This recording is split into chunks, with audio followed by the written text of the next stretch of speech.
تمام.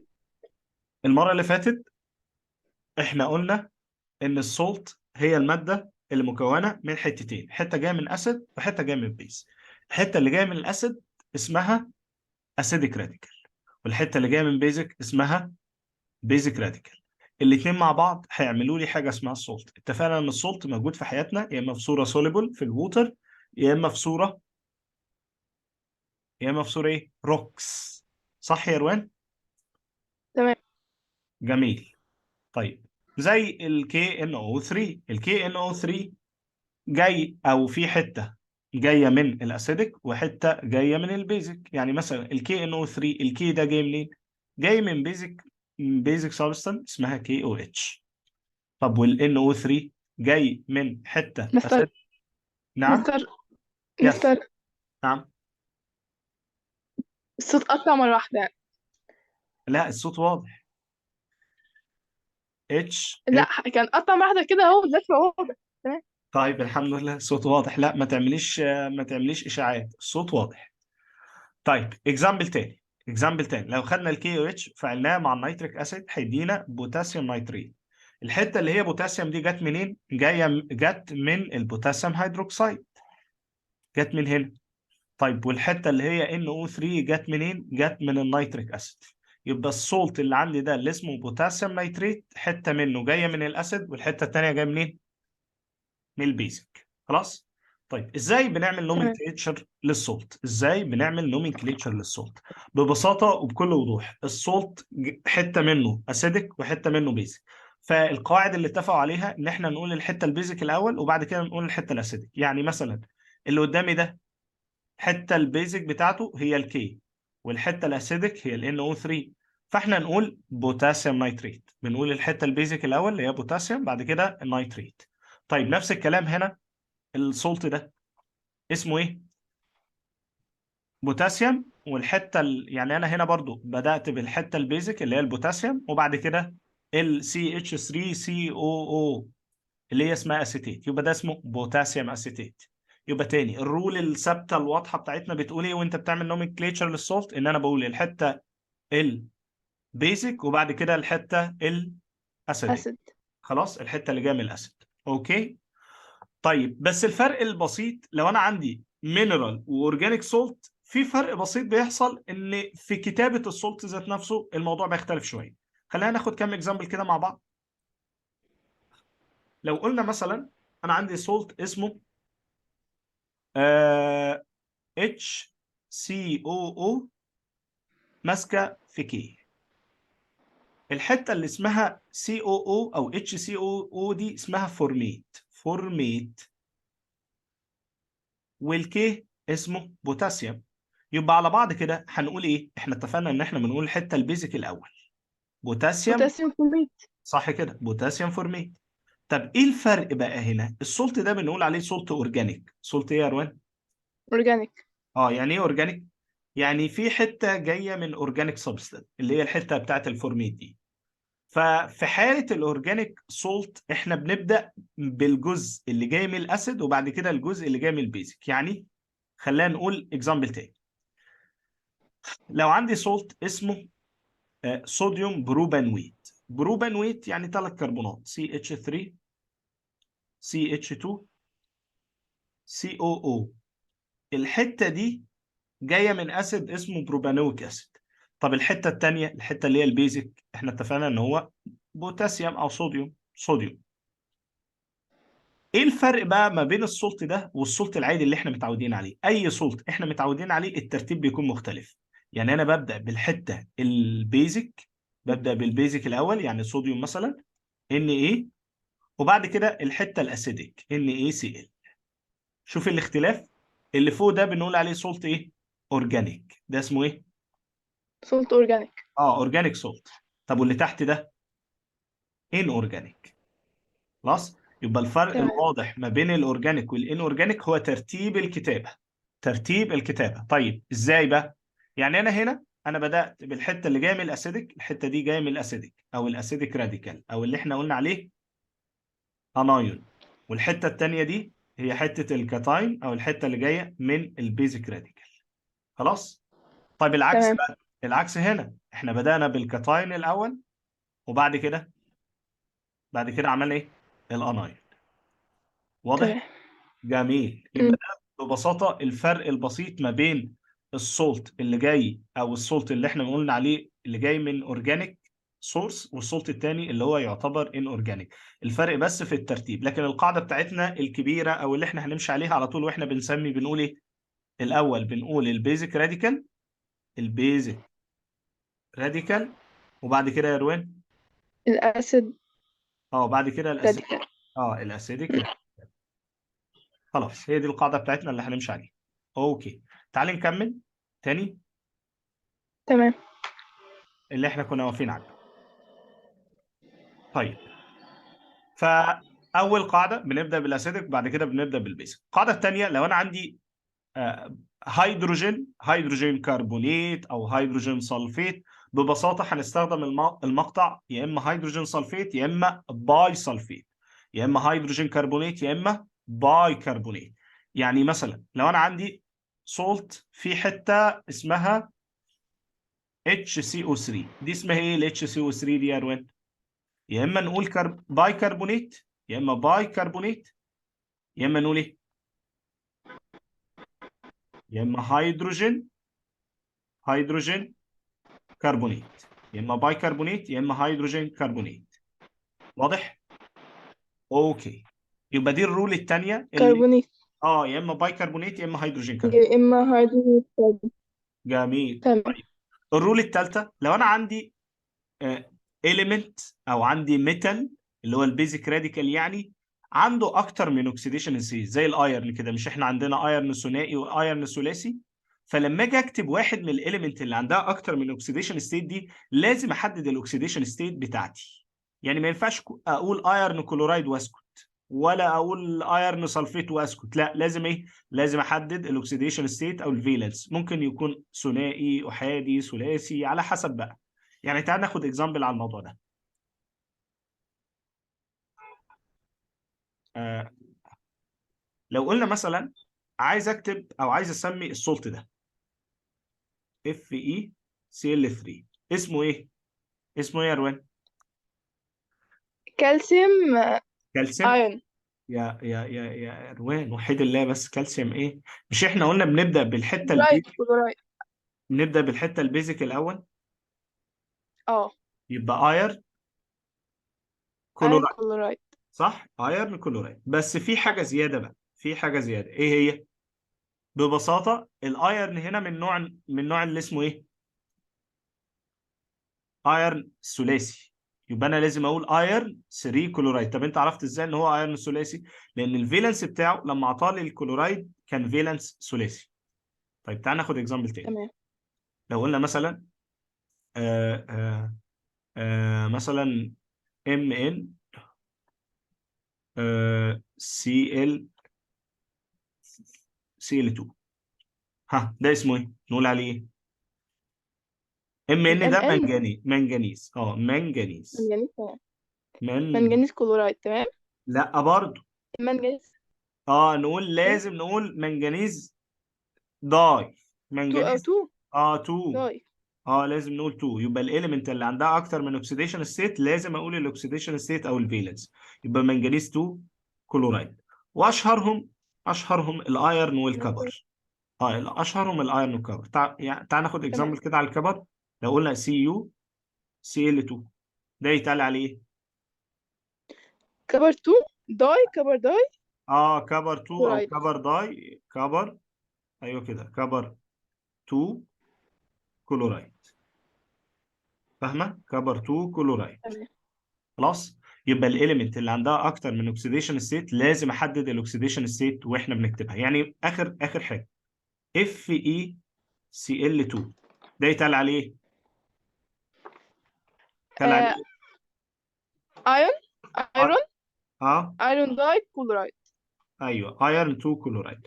بالمناسبه برضو انت عارفه ان الايرن الثنائي ده بيقولوا عليه فيرس، بيقولوا عليه فرس، مش فرنس، فرس تمام. كلورايد. الرأس. تمام. فرس. طب والايرن الثلاثي بيقولوا عليه فرك، فرك كلورايد. فيريك كلورايد. واضح؟ تمام واضح. جميل. طيب تعال نرجع تاني للقواعد بتاعتنا اللي احنا بنمشي عليها واحنا بنسمي السولت. قلنا حتى الآن إن احنا عندنا شوية حاجات كده لازم نتبعهم واحنا بنسمي السولت. منهم إن أنا لو عندي أكتر من أكسيديشن ستيت، لو الإيليمنت عنده أكتر من أكسيديشن ستيت لازم أحددها. طيب تعال ناخد اكزامبل بقى مختلفة، واحنا قلنا التيبل ده مش حفظ. يعني مثلا النيتريت لما تمسك مع البوتاسيوم تديني بوتاسيوم نيتريت، الليد لما يمسك مع نيتريت يديني ليد 2 نيتريت. طب السؤال هنا ليه قلنا ليد 2 يا روان، ما قلناش ليد وخلاص؟ عشان عشان النيتريت بداي قصدك الليد، فاعطيناها قصدك الليد الليد، أصلا. اه قصدك أصلا الليد، الليد. قصدك الليد. اه قصدك الليد. طيب ماشي، يبقى نفس الكلام. الايرن هنا قلنا ايرن 3 نيتريت، ممكن نقول اسم تاني لسه قايلينه من شويه بدل ايرن 3 نقول ايه؟ فريك. صح، قلنا كلمه تانيه اسمها تمام. فريك. فريك نيتريت. ماشي. هو الكلورايد. لازم اسمها؟ احنا بنتعلم بقى، ما تقوليش لازم مش لازم، نتعلم لا يبقى. يعني تمام. ماشي. نتعلم. الصوديوم مع الكلورين يديني صوديوم كلورايد، المغنيسيوم مع الكلورين يديني مغنيسيوم كلورايد، الالومنيوم كلورايد. مع الكلوريد يدينا الومنيوم ألمنيوم. كلورايد. ليه بقى كل دول ما قلناش صوديوم 2 او مغنيسيوم 2؟ ليه ما قلناش الاكسيديشن ستيت او الفالنس؟ ليه ما قلناش الفالنس؟ ليه ما قلناش الفالنس؟ ها، ليه؟ ليمون. ليه ما قلناش صوديوم؟ على سن. عشان الاليمنت دي عندها only one oxidation state او one valence. لما الاليمنت يكون عنده one valence بس مش محتاج اقوله، هو معروف. خلاص، يعني مفيش حاجه ماشي. اسمها ايرن ثنائي، هو ايرن ثلاثي وخلاص. مفيش حاجه اسمها مغنيسيوم احادي، هو مغنيسيوم ثنائي وخلاص. فاهمه؟ طيب نفس الكلام اكزامبل تانية على الاسيتيت. الاسيتيت لو مسك مع البوتاسيوم يديني بوتاسيوم اسيتيت، الكبر لو مسك مع الاسيتيت يديني كبر 2 اسيتيت، الايرن لو مسك مع الاسيتيت يديني ايرن 3 اسيتيت، واحنا قلنا كل ده مش حفظ. طيب السلفيت، صوديوم سلفيت، كبر سلفيت او كبر 2 سلفيت، صوديوم باي فوسفيت او هيدروجين فوسفيت، الالومنيوم باي فوسفيت او هيدروجين فوسفيت. نفس الكلام الصوديوم مع الكربونات، صوديوم كربونات، كالسيوم كربونات، صوديوم بايكربونات، مغنيسيوم بايكربونات. طيب نجاوب على السؤال ده، السؤال ده مهم بقى. بيقول لك ليه الايرن لما جينا نسميه قلنا ايرن 3 كلورايد، ولكن في حاله الالومنيوم قلنا الومنيوم كلورايد وخلاص. يعني من الاخر ليه استخدمنا 3 في حاله الكلورايد وما استخدمناهاش في حاله الالومنيوم؟ الاجابه ايه؟ ما استخدمناهاش في الألم عشان عندها 1 فينس. بالظبط كده صح، لكن الايرن عنده اكتر من فالنس فلازم نحدد انت بتتكلم عن مين. خلاص. طيب جميل. تمام. عندنا بعض الاليمنت او بعض الاسيدز بيقولوا عليها مونو بيزك. يعني ايه مونو بيزك؟ يعني هي عندها هيدروجينيه واحده، زي الاسيد اللي انت شايفاها دي، نيتريك اسيد، هيدروكلوريك اسيد، اسيتيك اسيد، كل دي عندها اونلي 1 هيدروجين، 1 هيدروجين. فاحنا بنقول عليها اسيد ايه؟ مونو بيزك. وخدنا الكلام ده قبل كده لما كنا بنصنف الاسيد وبنقسم الاسيد، فالنوع ده بنقول عليه مونو بيزك اسيد. طيب المونو بيزك اسيد بيطلع لك نوع واحد من السولت، هو ما عندوش الا حل واحد، ان هو يفقد واحده هيدروجين. يعني مثلا في حاله النيتريك اسيد هيطلع لي ايه؟ هيطلع لي نيتريت ايون. في حاله الهيدروكلوريك اسيد هيطلع لي كلورايد ايون. في حاله الاسيتيك اسيد هيطلع لي اسيتيت ايون. هل في احتمال تاني؟ ما فيش احتمال تاني، هو ما فيش غير الاحتمال ده. فمعنى كده ان المونو بيزك اسيد بتطلع لي 1 سولت، بتطلع لي 1 ايون، 1 تايب اوف ايون. لكن في حاله بقى الداي بيزك لا، ما بتطلعش 1 تايب بقى، بتطلع اثنين. يعني انا لو عندي كربونيك اسيد، بص الكربونيك اسيد اللي هو H2CO3، ال H2CO3 ده اما يطلع كربونيت يا اما يطلع بايكربونيت، يعني اما يفقد واحده هيدروجين يا اما يفقد الاثنين. لو فقد الاثنين هيدينا بايكربونيت، لو فقد واحده هيدينا، او لو فقد الاثنين هيدينا كربونيت، لو فقد واحده هيدينا كربونيت. انا مش عارف، انا لخبطت. انا قصدي لو فقد اه الاثنين هيدينا كربونيت، لو فقد واحده هيدينا بايكربونيت. طيب تعال ناخد تمام. اكزامبل، تاني. اكزامبل تاني اللي انا بقوله. لو عندي مثلا حد زي السلفوريك اسيد H2SO4، ده اسمه ايه؟ سلفوريك اسيد. بالمناسبه سترونج اسيد ولا ويك اسيد؟ ده ثانية. سترونج. يس سترونج اسيد. السلفوريك اسيد هو سترونج اسيد. لو جينا نعمل السلفوريك اسيد ده ايونيزيشن، H2SO4 ده جربنا ان نعمل له كده dissociation او ionization، هيتحول ايه؟ ها؟ هتحول ايه؟ اه هتحول لا، اما ان هو يفقد الاثنين هيدروجين مره واحده، احنا قلنا قبل يا كده اما يفقد واحد صح؟ الاسيد بيفقد هيدروجين، فاما امم يفقد الاثنين هيدروجين ويدينا سلفيت ايون، فده احتمال يعني ممكن يمشي في الطريق ده ان هو يطلع الاثنين هيدروجين مره واحده، او في احتمال تاني ان هو ال H2SO4 يعمل dissociation او ionization ويطلع لي هيدروجينيه واحده، وبدل ما يطلع لي سلفيت ايون يطلع لي باي سلفيت ايون، يعني HSO4، وده اسمه باي سلفيت، باي سلفيت. خلاص، وده تمام. سلفيت ايون. فاهمه يا روان؟ فاهمة. خلاص. طيب امم جميل. يبقى تاني الناس اللي هي بنقول عليها داي بيزك بتعمل ايه؟ بتعمل ايونيزيشن ازاي؟ ان هي بتحط اتنين هيدروجين. او واحده، يا كده يا كده. الداي تمام. بيزك، الداي بيزك عندهم الاثنين الاحتمالين، يا اما يطلع ايون واحد يا اما يطلع الاثنين يا ايون. اما طلع الاتنين. تمام. اه فمعنى كده ان السلفوريك اسيد ده ممكن يعمل صولتين، يعني مثلا لو جه صوديوم مع السلفوريك اسيد ممكن يدينا صوديوم سلفيت Na2SO4، او ممكن يعمل لي نوع تاني من السولت اسمه NaHSO4 باي سلفيت، صوديوم باي سلفيت، يبقى يا اما صوديوم سلفيت يا اما صوديوم باي سلفيت. يبقى نطلع من هنا ان الداي بيزك اسيد بتطلع نوع واحد من السولت ولا نوعين؟ نوعين. نوعين بس كده، ده اللي احنا عايزين نعرفه. تمام. طيب تعالي بقى ناخد التراي بيزك، يعني اللي عندها ثلاث احتمالات، زي الفوسفوريك اسيد ده. الفوسفوريك اسيد ده ممكن يفقد الثلاث هيدروجينات مره واحده ويدينا فوسفيت ايون، او ممكن يفقد الاثنين، يعني بدل ما يفقد ثلاثه يفقد اثنين ويدينا هيدروجين فوسفيت ايون، او ممكن يفقد واحده بس ويدينا داي هيدروجين فوسفيت. فبرضه ده هيديني ثلاث احتمالات من السولت ولا اثنين ولا واحده؟ تلات احتمالات. ان بالظبط يفقد يا اما واحدة يا اما اتنين يا اما تلاتة. بالظبط ثلاث احتمالات من السولت. فالفوسفوريك اسيد ممكن يطلع لك ثلاث انواع من السولت المختلفه. ليه بقى؟ لان احنا قلنا تراي بيزك اسيد، تراي بيزك اسيد. اوكي. تمام. طيب جميل جميل. ده سؤال بسيط بيقول لك ايه، شويه الراديكال اللي قدامك دول كوني منهم سولت. هو احنا السولت بيتكون من ايه؟ احنا اتفقنا قبل كده ان السولت مكون من حته بيزك وحته اسيد. الحته البيزك اللي هيكون عليها تشارج بوزيتيف، فانت تدوري على اللي عنده تشارج بوزيتيف وتمسكيه مع اللي عنده تشارج نيجاتيف اللي هي الحته الاسيد، وكل مره تمام. هيديكي سولت مختلف. يعني مثلا الحته البيزك ممكن تكون باريوم، فاحنا ممكن نمسك الباريوم مع واحده من النيجاتيف فيدينا باريوم مع نيتريت فيدينا باريوم ايه؟ باريوم نيتريت. باريوم نيتريت. اه. نيتريت باريوم نيتريت. ممكن الباريوم بدل ما يمسك مع النيتريت يمسك مع السلفيت فيدينا باريوم ايه؟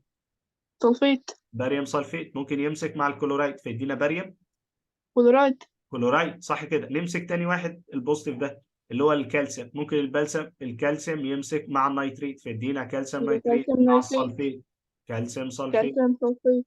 كالسيوم كلورايد. نفس الكلام الامونيوم يمسك مع النيتريت امونيوم نيتريت امونيوم سلفيت امونيوم كلورايد. فاهمه الفكره؟ فعادي احنا فاهم. ممكن نعمل سولت عن طريق ان انا امسك بيزك راديكال مع سيليكون.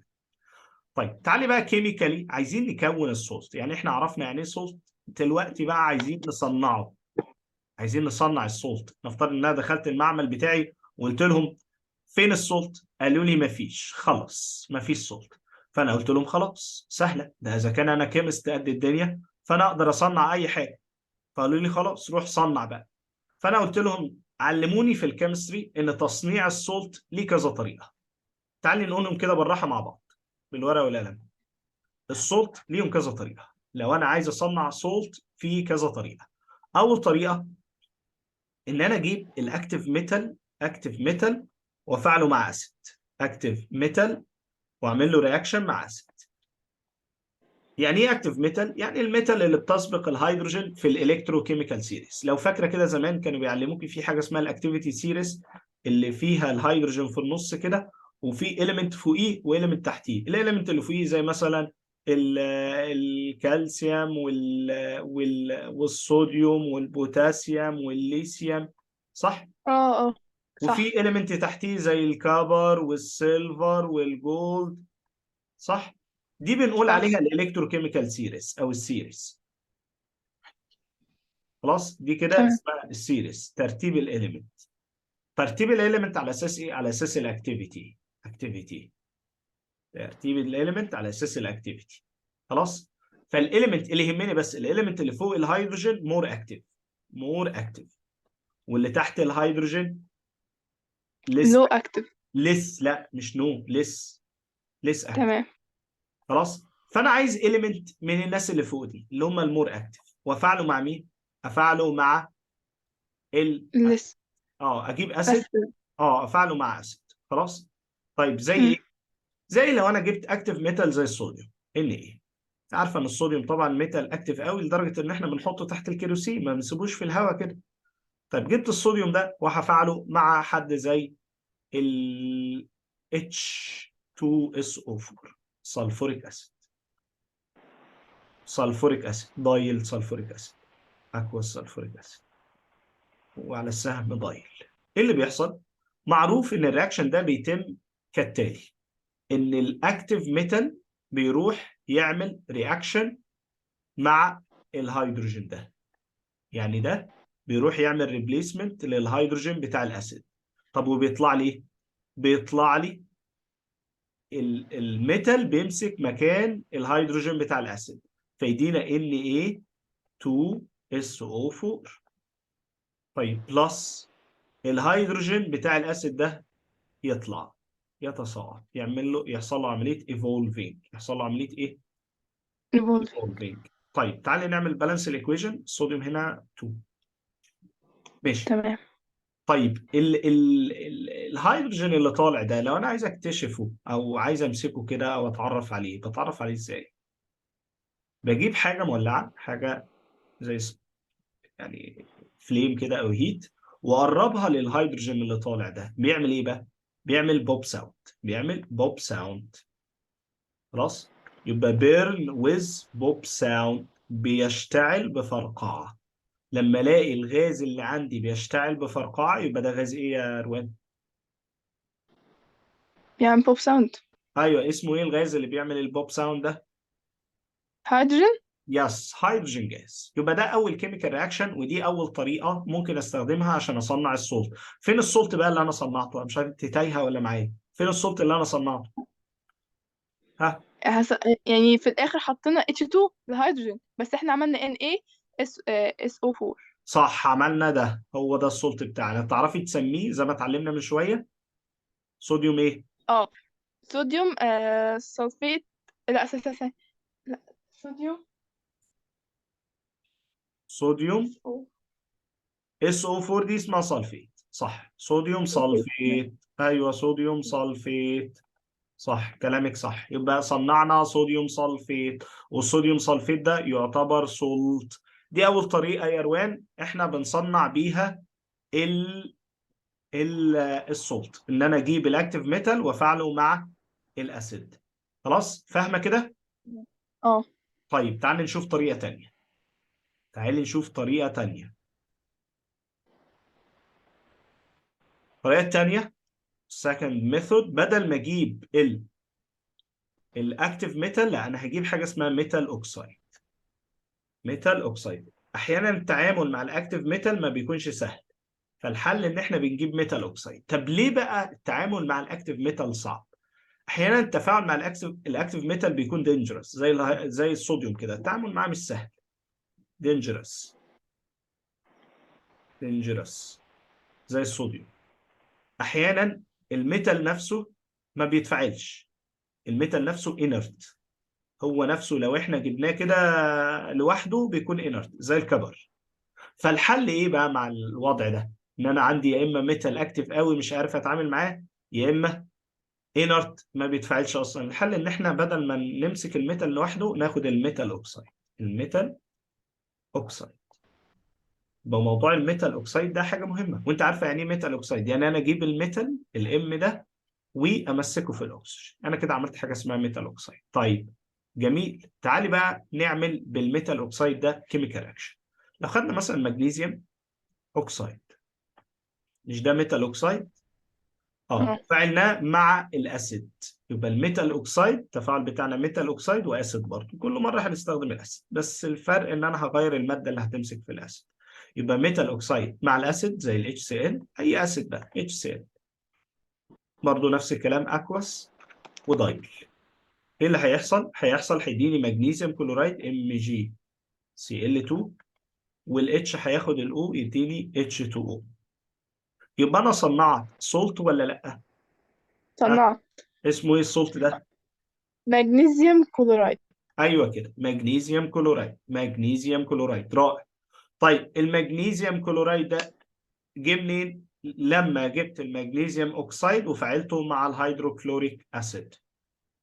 واضح؟ تمام. الطريقه الثانيه دي سهله سهله، بنجيب الميتال اوكسيد ونفعله مع الاسيد. طيب الثالثه الطريقه الثالثه فانا بعمل ايه؟ بدل ما اجيب الميتال اوكسيد بجيب الميتال هيدروكسيد. يبقى 3 ميتال هيدروكسيد، هيدروكسيد ويز اسيد. كل مره بنفعل مع الاسيد. طيب ميتال هيدروكسيد يعني ميتال ماسك مع الاو اتش، كلمه هيدروكسيد دي معناها او اتش. فانا هجيب مثلا NaOH، ده يعتبر ميتال هيدروكسيد، صوديوم هيدروكسيد. لما اعمله كيميكال رياكشن مع ال HCl، ده هيدينا ايه بقى؟ هيدينا هياخد الCl ويدينا NaCl. يدينا هو Na هيعمل H2O، NaCl بلس H2O. H2O، صح كده جدع. هل صنعنا سولت ولا لا؟ صنعنا صنعنا مغنيسيوم صوت كلورايد. NaCl، صوديوم كلورايد، عن طريق تفاعل الصوديوم هيدروكسيد والهيدروكلوريك اسيد. الرياكشن ده ساعات بيقولوا عليه نيوتراليزيشن، تفاعل تعادل. نيوتراليزيشن. والنيوتراليزيشن ده بيستخدم في حاجه مهمه جدا اسمها التايتريشن. الرياكشن ده بيستخدموه في حاجه اسمها تايتريشن. تايتريشن معناها ان انا بتعرف على ماده مجهوله باستخدام ماده معلومه. لو تفتكري كده زمان زمان لما كنا بناخد التول بتاعت الكيمستري، كان عندنا تول كده بنملاها بليكويد معين، دي كان اسمها بيوريت. بيوريت بنملاها بليكويد كده، وبيكون فيها فالف كده من تحت، وفي الاخر بيكون فيها او بيكون فيه زي كونيكال فلاس، كونيكال. فوق بقى هنا احنا بنحط ناوتش مثلا او بيزك سبستانس، وتحت بنحط اسيد. العمليه دي بقى اسمها ايه؟ اسمها تايتريشن. ان البيوريت تتنقط كده على الاسيد اللي تحت، دي اسمها تايتريشن. خلاص. طب التايتريشن بتعتمد على مبدأ بسيط جدا اسمه الاند بوينت. بتعتمد على فكره الاند بوينت. يعني ايه اند بوينت؟ الاند بوينت هي النقطه اللي هيكون عندها كميه الاسيد مكافئه لكميه البيز. يبقى هي البوينت at which الاسيد is equivalent to base. النقطة اللي هيكون عندها الأسيد مكافئ للبيز بنقول عندها إحنا كده وصلنا لحاجة اسمها الإند بوينت. يبقى الرياكشن اللي فات ده إحنا بنستخدمه عشان نجيب حاجة اسمها الإند بوينت، ومن خلال الإند بوينت إحنا كده عملنا حاجة اسمها تايتريشن. واضح؟ جميل. يبقى ده تمام. الرياكشن الكام اللي بستخدمه؟ الثالث ده الرياكشن الثالث اللي ممكن من خلاله أجيب الإيه؟ الميتال هيدروكسيد. يس، الميتال هيدروكسيد. طيب تعال ناخد الرياكشن او ميتال اوكسيد. ما تلخبطنيش معاك، الميتال اوكسيد احنا بنصنع السولت، بنصنع سولت يا روان. طيب. الرياكشن الكام بقى اللي جاي ده؟ الرابع. الرابع. 4. بناخد الميتال كربونيت.